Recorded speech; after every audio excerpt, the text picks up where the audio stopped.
What's going on, everybody? It is Eternal here, back with an episode on Raid Shadow Legends. Now, I know I haven't been super active, lots of content recently, videos. That's just because life, I'm really busy at the moment with other stuff, so this is more of a side thing for me. But I am hoping to try and be a little bit more consistent with some content and videos. But anyway, we have the new fusion for Harvester Jack, and as you can see, I am in the fortunate position where I've already got 2 of the epics. So for that reason, I am definitely going to be going for this fusion. And as you can see, for Maeve, I've actually got 2 out of the 4, with this one farmable in campaign, right here, in Palace, and Madman being available in the current event that is going on now. So I'm going to load that event up now, and we'll take a quick look at it and see what I think of this particular event in itself. Okay, so we've got the Dungeon Divers event going on at the moment. As you can see, I have been participating in this. But as you can see, so this is day 2 for me. I've managed to get 926, so I'll reach 1,000 quite comfortably. Potentially 1,600, maybe a little bit less. I should reach the 1,200, so I should reach Madman today. So that shows that it's getting Madman, at least, is doable in about 2 days, probably for most people. I used a couple of refills, nothing crazy. I picked up the energy here, and then from my dailies. Now, if you're going for the Mother Superior as well, it's going to take a little bit more. However, it ties in very well, because some of the champions that we need for the fusion are actually available in dungeons. So this is a really good time. This is a really, really good time to actually go and farm those champions. So if we take a quick look in the dungeons, we've got nothing in Ice Golem. In Spider, we have... this guy gets called various things because of his head, but he's Beast Wrestler. Now, he does look a little bit Klingon, and some people refer to him as things a little bit nastier, as you can imagine. Next up, we have Ghoulish Ranger, who is available in the Dragon dungeon. I've actually pulled this character yesterday from running dragons because I need dragon gear at the moment for my clan boss team. So I've been running dragons, and I actually just improved my time. Now, a little recommendation, if your computer can handle it, if you go into your account and you go to options, if you drop your game graphics to low and you put your frame rate on unlimited, so your dungeon speeds are going to increase, times are going to decrease. And then if we go into Finite's Castle, we can get Runic Warder, who is actually a good... I think he is a good champion. He's decent, he's good. He attacks one enemy 2 times, and then he can do the big attack down on his A2, and it's probably worth booking that as well if you don't have a better attack down and you want this guy. He's also got the reflect damage and continuous heal. So I did mention him in a previous video, I believe, talking about some budget clan boss characters. So we've got Finite's Castle, Dragon's Lair, and Spider's Den. These 3 currently have champions that are needed in the fusion. I'm very lucky because I thought she was a little bit of a garbage pull, actually. More of an index pull. I think she used to be called Sanction Purifier or something like that. They changed her name to Lady Atessa. But anyway, this girl, I pulled her. So I just threw her in the vault, to be honest. I wasn't going to use her. And then this fusion comes up and she's one of the characters. So I was like, right, wow, okay. And this may be, if you've been playing for a little bit longer, you may find that this event is a lot easier if you have been saving your characters. But you'll see, I tried to keep a copy of each rare. And for the Void, sometimes I even keep 2 copies. Just in case a fusion comes up, because those Void rares are not so easy to get. And then epics, I keep all of my epics. Sometimes I will burn a dupe, but I will always have at least one of that epic, and I try my best to keep them, below 6-star as well. So if I have a 6-star epic, say if I pulled the Sinesha, I would keep another Sinesha, because if she comes up in a fusion, I know she's a great character, but High Katoon came up in this one, and not a lot of people were expecting that, I don't feel. So hold on to your epics, hold on to your rares, and manage your resources as well as you can. I've seen a lot of people have been pulling shards. Now, I know I don't have a lot of shards right now, but people have been going for this tournament, and I do not recommend going for this tournament if you are going for this fusion. Now you can get Bulwark in the Champion Chase, who is a great character, but he's a rare. I know he's a rare void, but he's a rare. I don't think that 2,000 points for a rare, even if he's really good in Clan Boss, when the Clan Boss is below 50%, I do not feel it is worth it. Particularly if there's only an epic skill book at 3,000. If that was a legendary skill book, maybe, but for me, I don't need it. I've already got a Bulwark, but even if I didn't have one, I don't think I would be willing to get up to that 2,000 point mark. So 2,000 points is equivalent to 8 non-void epics. And you have to pull those or fuse them. And whilst you're getting 350 for somebody like Broadmoor, it's just, I don't think it's worth it. I don't really like these tournaments so much. Some of them, the dungeon tournaments, I think have been getting better, but I'm not a fan of the Champion Chase tournaments personally. Now, let's have a look at the news because it's got the schedule for the fusion. So, we need Suai, Firstborn, Maeve, Hive Katoon, and Lady Atessa for the fusion. The one that most people are going to find potentially most difficult to get will be Suai Firstborn. Now, this comes down to a little bit of randomness because of the dungeons. So where are we? Beast Wrestler. It depends how much energy you have to spend and how many runs you have to do until you pull that. I'm going to be honest, I don't know if there's a difference between level 1 and level 20 in terms of the rate for the champion dropping. I am not sure. This is not something I have data on, I have not tested. Other people don't seem to know as far as I'm aware. If they do, please drop a comment, I would love to know. And if you can kind of, back this up, that would be fantastic because it's something that, in the community, it's useful information. And we have to, because Plarium don't give us this information, we have to kind of figure it out for ourselves. We're not data mining, we're just trying to do a bit of personal testing and sharing that to figure out how this all works. But back on point. So I Firstborn from the Champion Chase tournament. This is why I would recommend not doing this Champion Chase that's currently live. There is going to be another one on Halloween from the 31st till the 2nd. So what's Halloween? 31st? It's a Thursday, so from in the UK at least, right the way through to the Saturday. Okay, there is going to be a Champion Chase going. So I would be holding your shards. Okay, it's also not a double summon event at the moment. The current Champion Chase does not work towards the tournament. Does not work towards the fusion. So everything for me is pointing at don't pull shards right now. And if you are pulling shards, that's great. That's good for you. But if you're trying to be as efficient as you can be, I would not be pulling shards right now, personally. She is, however, also available from the Champion Training event. So if you don't have the money for shards, you can at least hopefully get the Champion Training event done.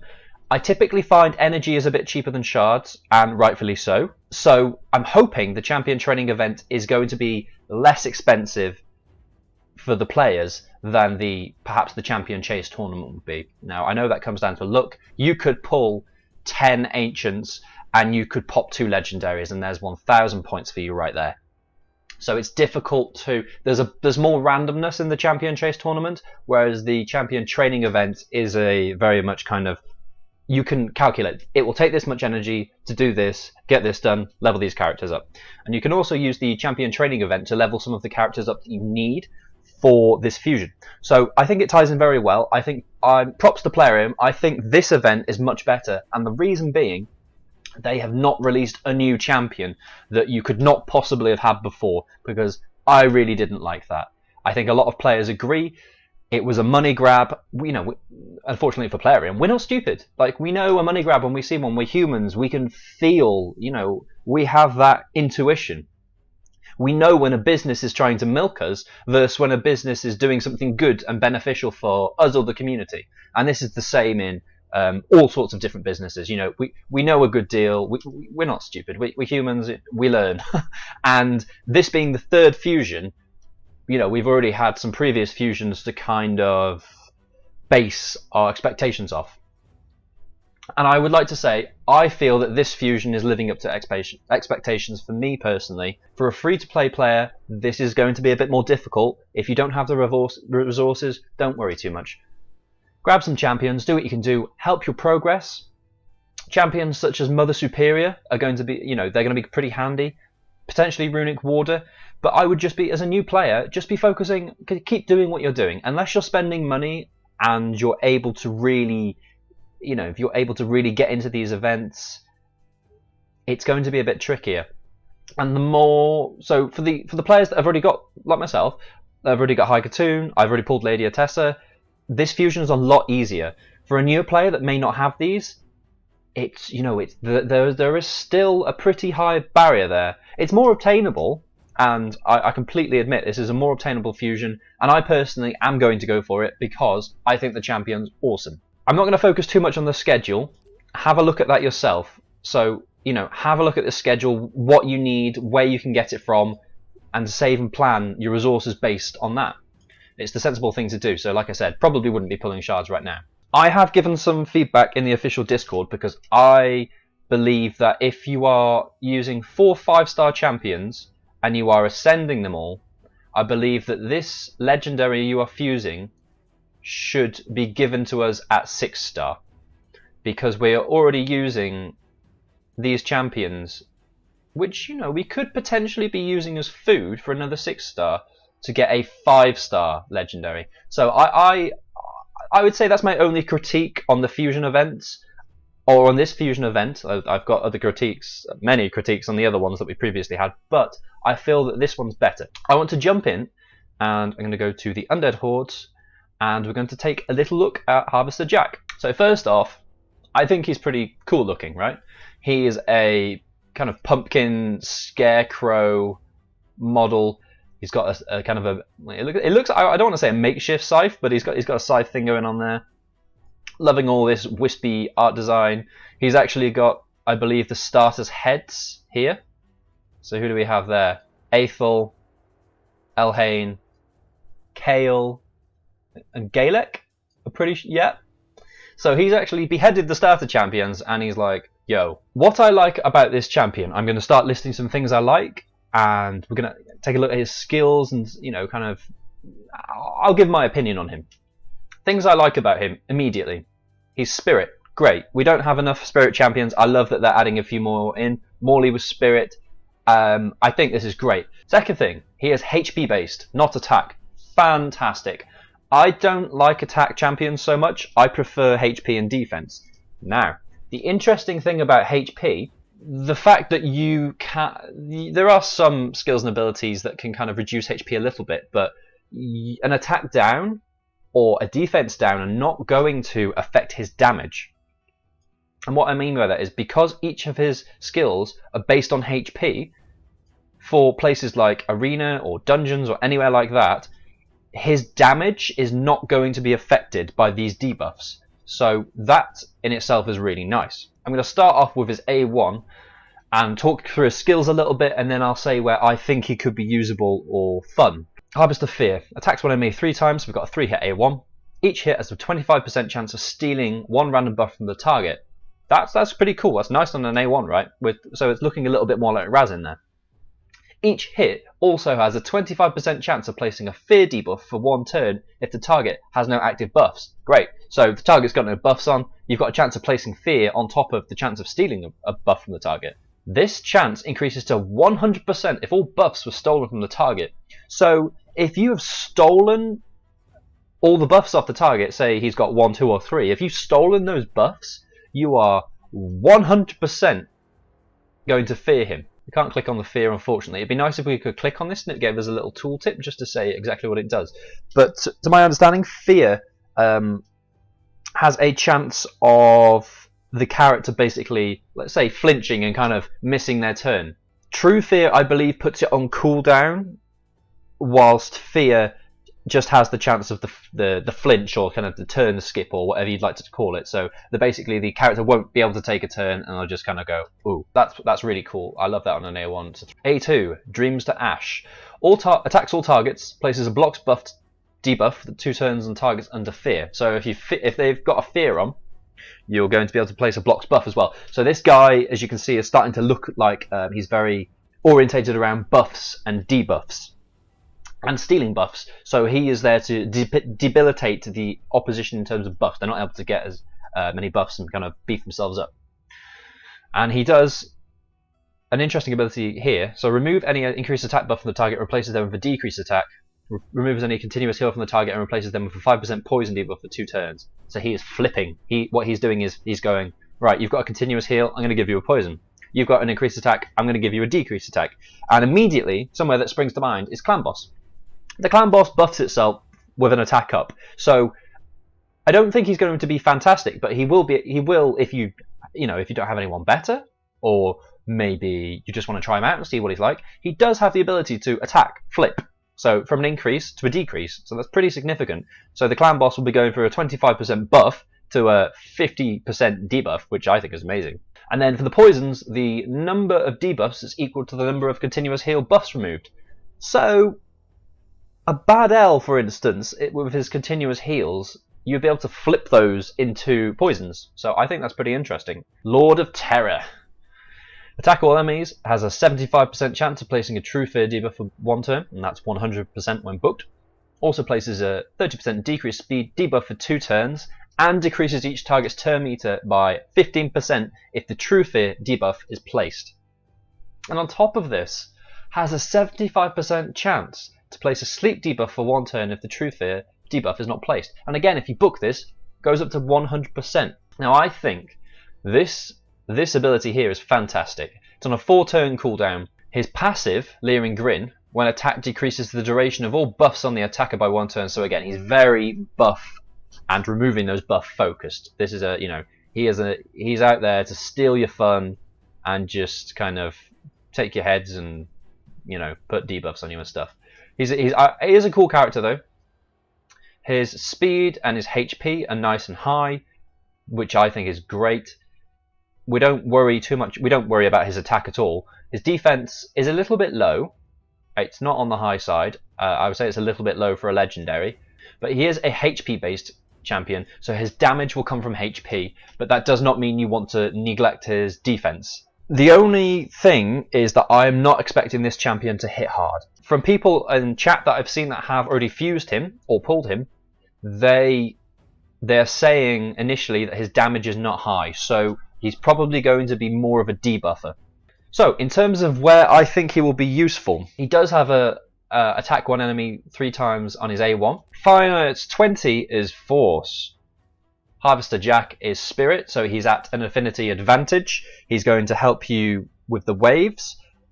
So this is a character I may even consider for my Fire Knights 20 team. Spider, now, whilst he does have 2 AoE attacks and you can place debuffs, I'm not so sure he's going to be much use there.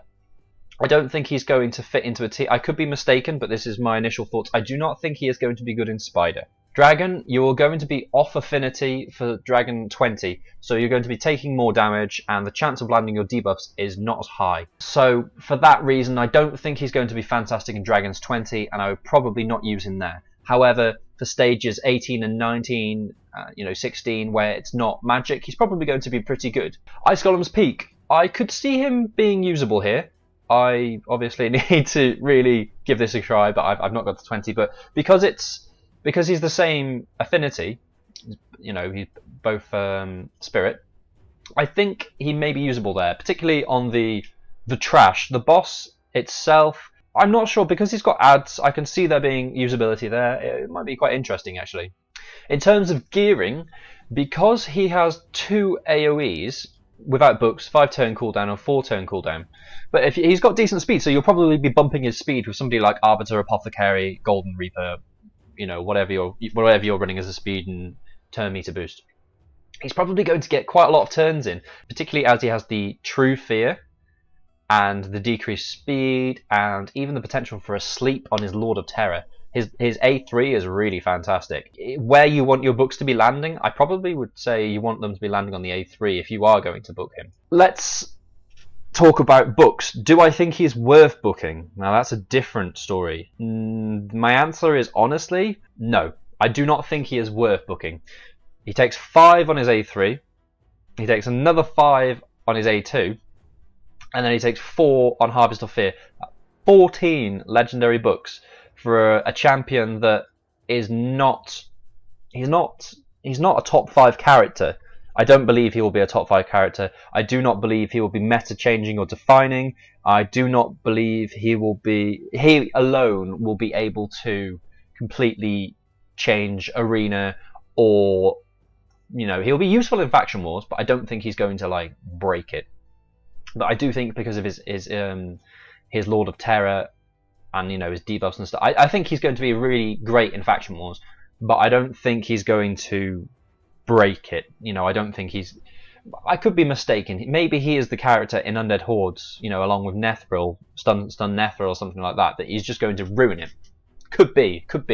So I probably wouldn't book him because books are expensive, they're not very accessible, and they come few and far between. They're endgame. Books are endgame, and people say this, and I agree. Books are endgame. Is he usable without books? Yes, he is usable. So don't fear, haha. But he will be usable without books. He just won't be that 100%, boom. So he gets better with books. I think he's going to be interesting in arena. So the places that I'm looking forward to trying him and using him will be dungeons. So I want to see how he goes in Ice Golems. I want to see how he goes in Fire Knight. I want to see how he can perform in faction wars and also arena. But he's HP based. I think this is great. I don't think we'll see too many people using him in clan boss. I don't think he's built for clan boss. I don't think that's what the developers had in mind. Is he usable for the future clan boss that's going to be released? Maybe. I can't comment on that. You've got to think what's coming up in the future as well. I'm hoping we're getting the Void Tower pretty soon. They've teased at Nightmare Campaign, more arena, so I think they're totally revamping arena, I hope, because it needs it. And we've got the 3v3 coming out. We've got all sorts of stuff to come, hopefully by the end of this year, according to their roadmaps. He may be usable in these areas in the future, so just because a character is not usable now, and characters can always be changed. Plarium are starting to balance champions more. There is due to be, I don't know if it's already, I've not checked the Discord, but there is due to be a list of more champions that are going to be balanced in the next patch. So the community manager was going to release that information. As far as I'm aware, she has not yet, but I need to check on this because I haven't checked today. But that's my take on Harvester Jack. So if you should go for him or not really depends on where you are in the game, if you have the resources, if you have the money. I think it is a more accessible fusion to players that have built up a collection of rares and epics. And I'm glad that Plarium have not decided to release new champions, particularly Void champions, at the same time that are required for this fusion. So, for me, I think he's not game-breaking. I don't think he's too game-changing. I think he's a fun champion, and he gets a thumbs up from me because I will be trying for the fusion, and I'm excited to give him a try. Although, I don't expect him to hit very hard, so I'd probably be gearing him more in a stun set or something like that. So, maybe you want to farm Fire Knights a little bit more during this Dungeon Divers event.